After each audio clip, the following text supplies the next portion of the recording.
Certa vez colocaram uma pergunta lá no meu Instagram sobre a passagem do milagre da multiplicação dos pães e dos peixes. E aí, na época, eu não tinha refletido muito a respeito e acabei não respondendo. A pergunta se foi, a caixinha sumiu e enfim. Só que depois de ter lido os símbolos na Bíblia do Padre Mark Girard, eu fiquei refletindo e tem um capítulo específico sobre o simbolismo do peixe, né? Lá ele coloca na sua classificação como símbolo matricial, tá? que é um símbolo de matriz, né? Símbolo de maternidade, um símbolo que significa algo que gera, que está gerando, certo? E aí ele vai falando sobre o simbolismo do peixe e cita algumas passagens. E aí, antes mesmo dele chegar na multiplicação dos pães, eu tive um estalo. Eu entendi o símbolo do milagre do Evangelho. E aí eu fui pesquisar algumas coisas, né, ver se outras pessoas falaram sobre isso, trataram sobre o assunto, mas geralmente os peixes são deixados de lado.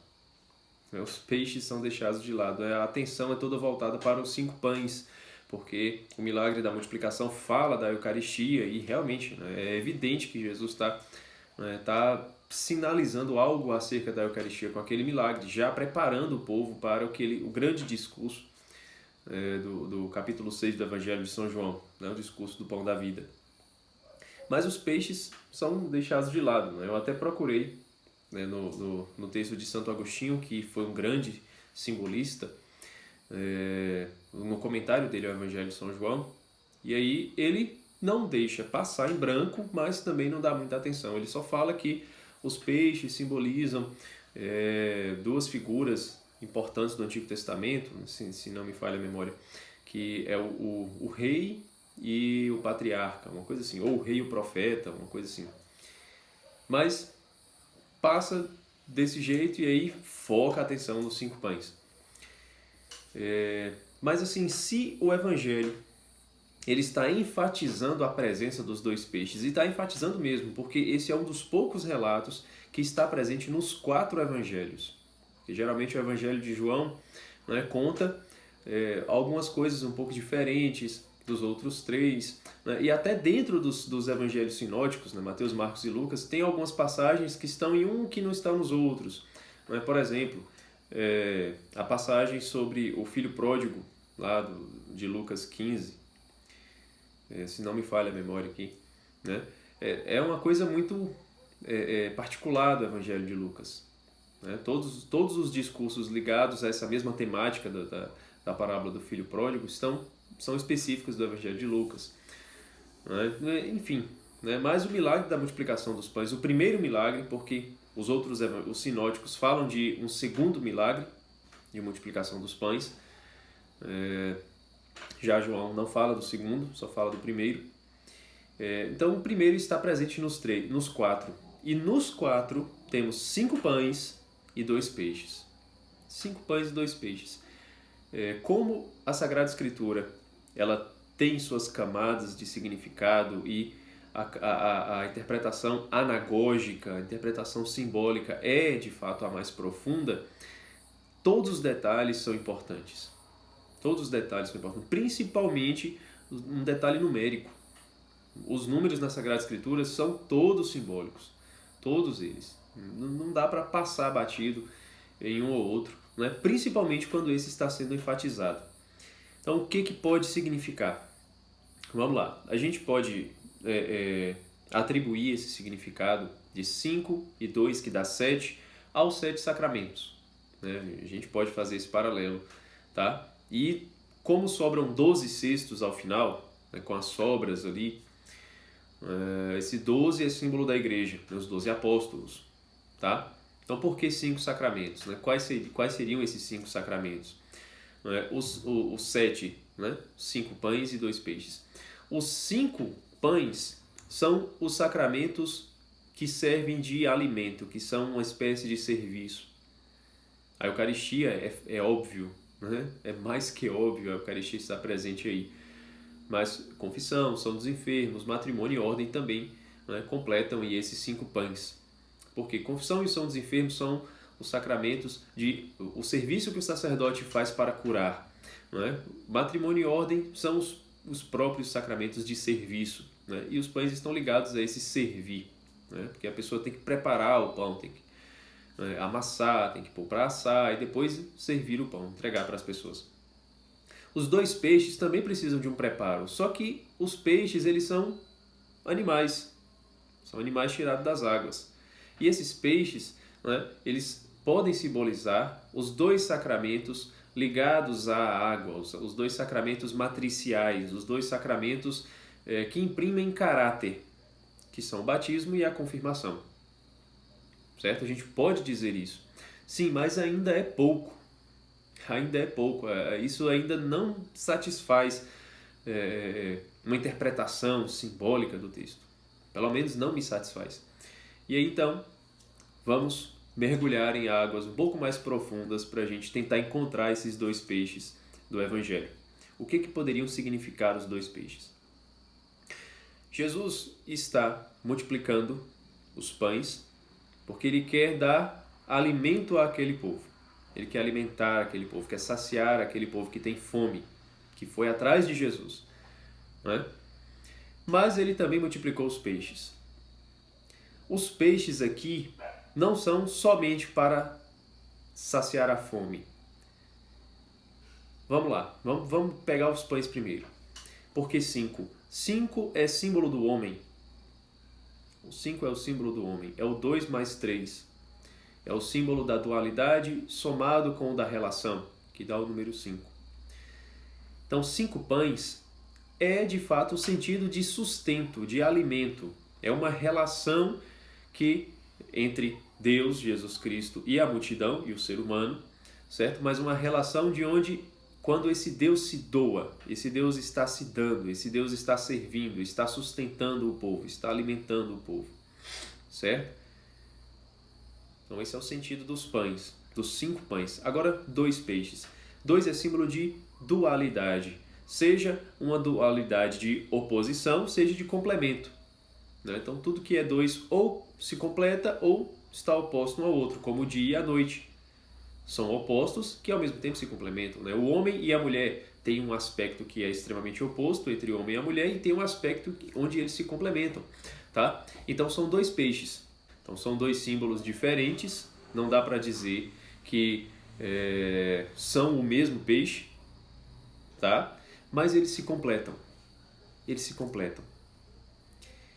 Então agora a gente está começando a cavucar, a gente está começando a compreender um pouco desses peixes, mas mesmo assim a gente precisa identificar os peixes.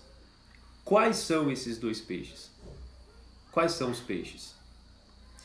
Os 2 peixes que Jesus multiplica são os 2 peixes do Antigo Testamento. Os 2 peixes muito específicos que aparecem no Antigo Testamento. Tá? A gente pode vasculhar todo o Antigo Testamento para tentar encontrar os peixes. Tá? No Gênesis não fala de um peixe nem de 2 peixes, fala da criação dos animais marinhos, dos monstros marinhos. Em Jó fala do Leviatã, que é uma serpente do mar, um grande peixe, mas ainda não é o peixe do qual nós estamos falando. Os 2 grandes peixes que aparecem no Antigo Testamento estão um no livro de Tobias e o outro no livro de Jonas. No livro de Tobias, o próprio Tobias está em viagem com o arcanjo Rafael, e um cachorro, essa é a informação importante, está Tobias, Rafael, que é um anjo, e o cachorro. E nesta viagem, no caminho, Tobias para lavar os pés. E quando ele vai lavar os pés, um grande peixe, é assim que está na tradução dos monges beneditinos, na Bíblia Ave Maria, um grande peixe tenta devorar Tobias. E aí o que Rafael diz? Não, pega o peixe, acaba com ele e retira dele o coração, o fel e o fígado. Esses 3 componentes do peixe servirão de remédio para você. O coração queimado no fogo, irá expulsar todo tipo de espírito impuro que alguém, porventura, tiver. E o fel e o fígado irão curar a cegueira. Se você já leu o livro de Tobias, você vai se lembrar que Tobit, o pai de Tobias, estava cego. Por isso que Tobit não foi em viagem, né? E mandou seu filho Tobias, que era jovem. E aí, o coração queimado vai servir para curar a sua futura esposa, Sara, né? Que ela está atormentada pelo espírito mau, o espírito de Asmodeu, que está acabando com a sua vida, toda vez que ela se casa, na noite de núpcias, Asmodeu vai lá e tira a vida do seu esposo. E isso aconteceu 7 vezes, tá? Mas Tobias será aquele que vai livrá-la de Asmodeu quando ele queimar a parte do peixe no fogo. E o fel vai servir para curar a cegueira de Tobias quando ele voltar de viagem, certo? Para a gente fazer um resumo dessa história, porque a história do livro de Tobias é belíssima, né? Muita gente lê essa história, né, para focar na questão do namoro, do casamento, da relação ali de Tobias e Sara, mas essa é uma história de um grande herói. A história de Tobias é a história de um grande herói. Fala também, claro, fala também dessa questão do relacionamento, mas não é só isso, tá? Tobias e Sara são Cristo e a igreja. Cristo e a igreja, eles têm 7 filhos ao final do livro, são 7 sacramentos. Quando eles estão voltando de viagem, Tobias vai na frente e Sara vai atrás, com toda a sua comitiva, né? É Cristo que ascende aos céus antes da igreja e aguarda a igreja chegar, né? Tobias ele vai em viagem com Rafael e com um cachorro, mostrando as duas naturezas, a humana e a divina, certo? O ápice da inteligência, figurada num anjo, e o mais baixo da matéria viva, que é um animal, está ali, nessas duas figuras, desses 3 viajantes. Enfim, né? O livro é belíssimo, tá?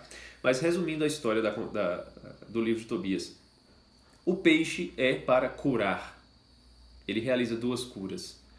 A cura do espírito impuro, para livrar Sara, para livrar a mulher, o lado passional do espírito impuro, e para curar a cegueira de Tobit, para curar a cegueira do idoso, do velho, do Antigo Testamento, a cegueira espiritual para enxergar a verdade de Cristo no Novo Testamento. Então são 2 curas. 2 curas. E 2 curas interiores, tá? Uma cura o lado passional do espírito impuro e a outra cura a cegueira espiritual para a revelação. O outro peixe está no livro de Jonas. Jonas, você também conhece essa história, ele foi chamado por Deus para ser profeta, para profetizar em Nínive, uma cidade que precisava se converter. E aí ele fala, não vou não tô afim. E aí ele entra no barco, o barco quase que afunda, o pessoal, tem alguém aqui que está devendo para Deus. E é você, Jonas, você não vai ficar aqui não. Joga Jonas no mar e aí pronto, a tempestade se acalma e o barco continua a viagem e Jonas é jogado no mar, né? Vem um grande peixe e devora Jonas. Jonas fica no ventre desse peixe 3 dias e 3 noites. E é cuspido pelo peixe na encosta de Nínive. Então, Jonas ele chega em Nínive, ele não queria ir para lá, ele estava indo para o outro lado, mas o peixe pega ele, leva ele para o destino dele. Ele não tem como fugir do seu destino. Não tem como fugir. O peixe está ali gerando o profeta. Está preparando o profeta 3 dias e 3 noites no profundo das águas para que ele realize o seu destino. Para ele cumprir a sua missão. A missão que foi dada por Deus e a missão da qual ele não podia escapar. Ele não conseguia escapar. Tá? Então é assim que acontece com Jonas.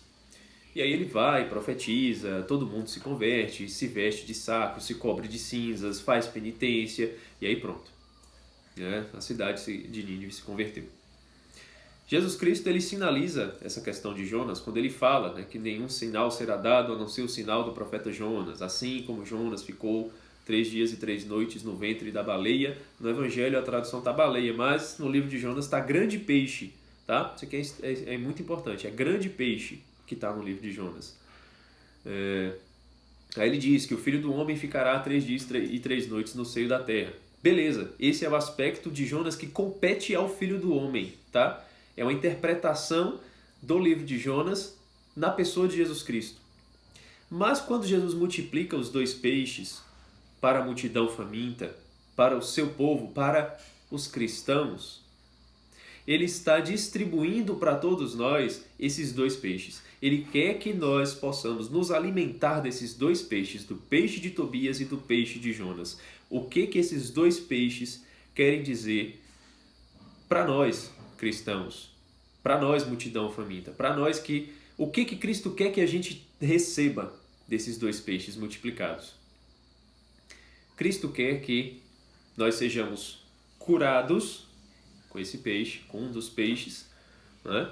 Que o coração, o fel e o fígado do peixe seja queimado, seja passado em nossas vistas e possamos ter o nosso lado passional liberto do espírito impuro e a nossa cegueira espiritual seja também curada para enxergarmos a revelação, certo? Esses 2 aspectos do primeiro peixe. E Jesus quer também que nós tomemos posse da nossa circunstância, do nosso destino. Porque o profeta, ele não podia lutar contra o seu destino. A gente não pode lutar contra a nossa circunstância. Por mais que a gente queira, por mais que a gente tente, por mais que a gente se desgaste, tem coisas que não dá para evitar. E o que isso quer dizer? Se a gente tem um destino, sem teorias esotéricas aqui, pelo amor de Deus, né? Não estou falando desses destinos, de karma, dessas coisas, não. Nós temos uma circunstância que não dá para a gente evitar, certo? Tem coisas que a gente precisa passar. E de que forma a gente precisa passar por essas circunstâncias inevitáveis? De que forma a gente deve passar por esses destinos? Como um profeta. Como um profeta. E que tipo de profeta foi Jonas? Aquele que levou aquilo que Deus queria que ele levasse para uma cidade que precisava se converter, precisava fazer ascese. Precisava fazer penitência. Então, o tipo de profecia que a gente precisa exercer com a nossa circunstância é o tipo de profecia dócil. É o tipo de... não é aquele que... Não é o dom de profecia carismático que eu estou falando, tá? Não é a palavra de profecia, não é esse tipo de coisa que eu estou falando. Não é? Nesse momento aqui, não. Nesse momento específico aqui, não é esse tipo de profecia que Jesus está falando, tá? Nesse momento aqui, qual é o tipo de profecia que a gente precisa ter? O profeta é aquele que fala e a coisa acontece, certo? O profeta não é aquele que prevê o futuro. Profeta vem de falar, né? De proferir. Então ele fala e a coisa acontece, certo? Então a gente precisa aprender a dizer, a gente precisa aprender a professar, a gente precisa aprender a está em comum acordo com a circunstância, certo? A gente precisa ter esse dom, essa profecia do Jonas que leva a verdade para que o povo se converta. Que tipo de povo? É a gente mesmo, né? É o profeta que fala para a gente mesmo, tá? Não é que eu vou sair por aí pregando, não nesse aspecto, tá? Não estou excluindo o aspecto de que nós precisamos anunciar a verdade, falar, enfim, não estou falando que não seja isso, tá? Não é isso agora, aqui, neste ponto aqui da multiplicação dos peixes. Quando Jesus está dando o peixe de Jonas para nós, é que nós precisamos falar para nós mesmos que eu não posso escapar da minha circunstância, eu preciso abraçar a minha circunstância. Por mais que seja difícil, eu estou sendo gerado nessa circunstância. E qual é o tipo de postura que eu devo exercer com essa circunstância que é difícil? A postura do povo de Nínive, o povo que faz penitência, o povo que acolhe a profecia de Jonas. Então, acolher aquela circunstância, abraçar aquela circunstância com resiliência, com prontidão, então, com toda essa disposição interior para que a circunstância sirva de sustento e não seja um peso. Tá? Como estava sendo um peso para Jonas no início do seu livro, né? Foi um peso tão grande que quase que afundava o barco, né? Fugir da circunstância faz com que a gente naufrague na vida. Tentar fugir da circunstância, né? Então Jesus está falando, sejam dóceis. Sejam dóceis. Com esse peixe que eu estou multiplicando para todos os cristãos comerem, sejam dóceis às suas circunstâncias. Sejam profetas de vocês mesmos. Profetas para vocês mesmos. Para que você possa abraçar o seu destino, a sua circunstância. Como um profeta, como o profeta Jonas. Seja gerado por essa circunstância e com a docilidade, com a penitência, acolha essa circunstância. Para que você possa crescer com ela. Para que ela seja sustento e não um fardo. Então, voltando para o início do vídeo, né, quando eu estava lendo sobre o símbolo matricial do peixe, lá no livro do padre Mark Girardi, eu tive esse estalo.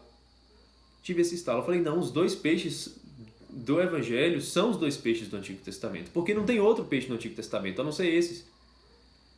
Não tem outros. Né? E os que tem são diferentes, não se encaixam.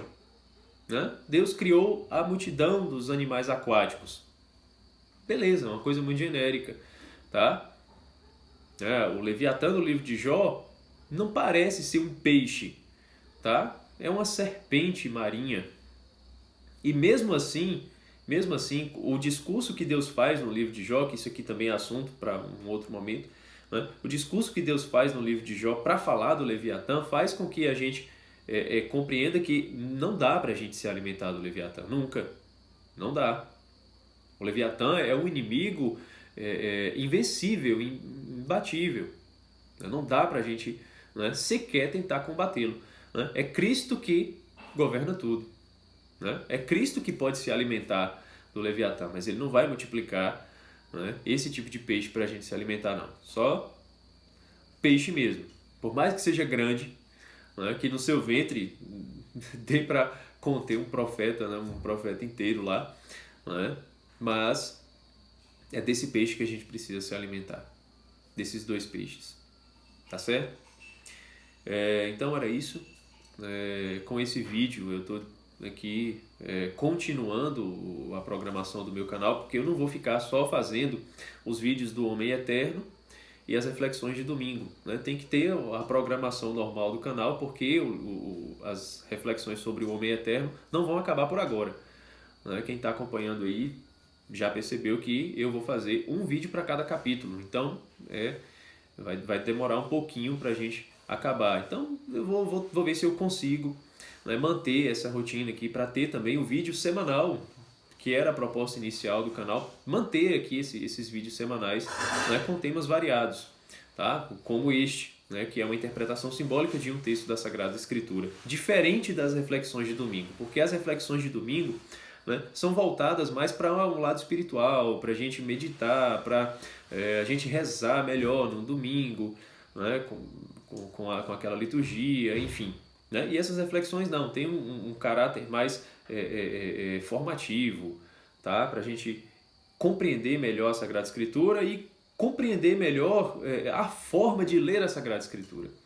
Tá? Então, vídeos como esse e como alguns outros que estão no meu canal aí, que vocês podem estar clicando aí, vendo alguns vídeos antigos. Né? Então, vou tentar seguir essa programação normal. Tá certo? Então, não deixe aí de deixar o seu like, tá? De compartilhar esse vídeo para outras pessoas e dê também uma olhadinha nos links que eu coloquei na descrição, tá? Tem aí a minha lista de desejos da Amazon, né? Se você quiser contribuir, né? Se você gosta também que eu faço análise de livros aqui, que os livros que eu vou fazer análise aqui no canal são os vídeos que eu li, tá? Porque, pelo amor de Deus, esse negócio de fazer um vídeo sobre um livro que é legal, mas que eu nunca li, para mim não cola.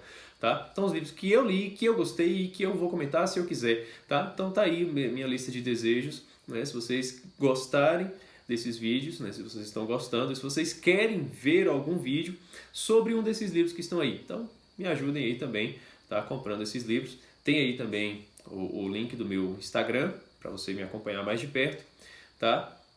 Creio que tem também o do canal do Telegram aí na descrição. Não me recordo agora se eu coloquei, mas se não, vou dar um jeito de colocar. E o link para comprar o meu livro, tá? Além do Véu, acho que tem aqui o meu livro, o livro que eu escrevi, Além do Véu, sobre o poder da Santa Missa, que é também um livro de simbólica, tá? Que gira em torno da Santa Missa, né? Toda a simbólica que gira em torno da Santa Missa, desde a sua criação, digamos assim, né? Desde a criação do mundo, desde a necessidade de se ter uma Santa Missa, tá? Como que a Sagrada Escritura fala da necessidade de ter a Santa Missa, dos símbolos que estão ali no Antigo Testamento preparando a Santa Missa, que há de vir, e os símbolos que estão presentes na liturgia hoje, tá? Os símbolos que giram em torno do Santo Sacrifício Eucarístico e como que todos esses símbolos falam de uma verdade que é a encarnação, vida, paixão, morte e ressurreição de Jesus Cristo, tá certo? Então, comprem aí o meu livro, tá? Para vocês me ajudarem também. E é isso. Um abraço e até o próximo vídeo.